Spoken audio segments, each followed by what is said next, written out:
Hello, friends. So today let's talk about how to draft a diagram or flowchart of your literature search in your manuscript. So you can see my other video on that, which is the PRISMA flow diagram. Uh, but there are other designs which you can potentially use, and it's easier as well. And I've used a couple of them in my manuscripts, which I'll share it with you. So this is one of the examples. It's a very simple flow chart, as you can see here, where you're including abstracts identified through the database search you've done. Out of those, how many you excluded, how many abstracts you excluded, and then are the abstracts which you included, out of which how many full text articles you read from them, and that is your say again, you would reduce the number of full text articles you've read. So you're starting with a large database based on your literature search, inclusion and exclusion criteria, and then you have narrowed down the abstracts, and then from the abstracts you have narrowed down the full text articles you've read, and then out of those, the final number of full text articles you've included in your review article or in your literature review and in the manuscript. So this is a very simple flow chart where you can mention that in a very simple and easy way.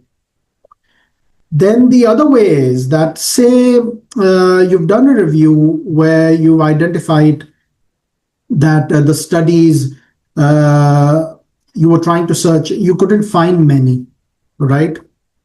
Because very limited study or review has been done on that particular topic, for example.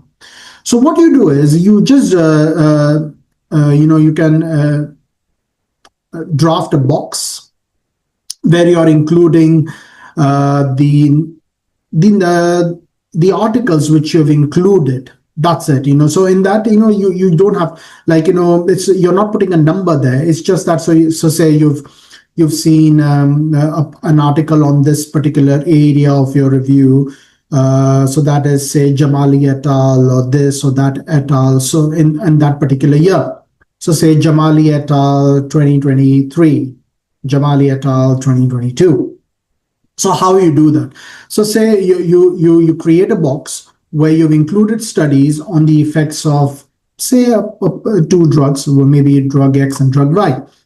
So which studies you included in your review which supported the use of that drug, and how many studies you included did not support or were against the use of that drug. So this is how you can draft. So say drug X, the number of studies which supported the use of drug X, and then you can include the studies, just the surname of the author and the year. That's it. And then the drug X where it was against, like where it was not effective, say, for example. So you're including the articles which you included there. And then say if you're comparing it with another drug, so that is drug Y, where the evidence which supports the use of that, you include the number of authors here with the year of publication. And similarly, this particular drug Y, where the evidence suggests that it's not effective, they are against the use of this drug. And then you include the author surname and the year of publication. So these are the two ways. One is the flow chart and the other is box, where you can use the flow chart where you have your search database is huge. So say I've just given an example here. So say it was 600, for example, or even 500 or whatever. If it was, say, more than 100, then you can use this simple flow chart. But say if your search database was very limited, so say, for example, 10 or 20, then you can use this box to show that which studies you included, and so you only include in this box you only mention the studies you've included, because it was very limited.